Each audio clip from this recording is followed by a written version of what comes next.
தமிழகத்திலேயே எங்கும் காண முடியாத தீ பந்தங்களுடன் கழுவன் விரட்டும் வினோத திருவிழா விமரிசையாக நடைபெற்றது.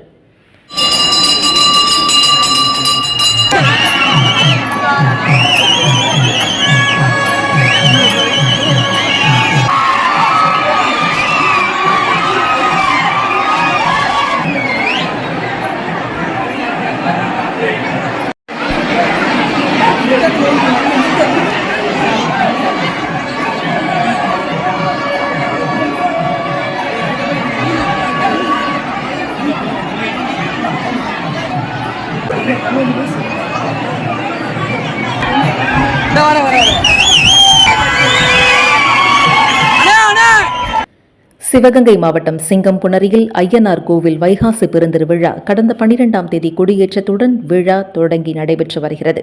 10 நாட்கள் நடைபெறும் திருவிழாவில் 6ஆம் நாள் கழுவன் திருவிழா நள்ளிரவில் நடைபெற்றது. இத்திருவிழா சிவாலயங்களில் சமணர்களை கழுவேற்றம் செய்யும் விதமாக நடைபெறும். இத்திருக்கோவிலில் வெண்சாமரம் திருடிய கள்வனுக்கு தண்டனை கொடுக்கும் விதமாக கழுவன் திருவிழா ஆண்டுதோறும் நடைபெற்று வருகிறது. இதில் கழுவன் வேடம் அணிந்தவர் உடல் முழுவதும் கரி பூசி ஆட்டு ரத்தம் குடலை மாலையாக அணிந்து மூக்கு அறுபட்டு கை மணிக்கட்டு உடைக்கப்பட்டவாறு கைகள் கட்டப்பட்ட நிலையில் மேளதாளத்துடன் கோவிலுக்கு அழைத்து வரப்பட்டார். அதைத் தொடர்ந்து இளைஞர்கள் கழுவனை விரட்டும் நிகழ்ச்சி நடைபெறும்.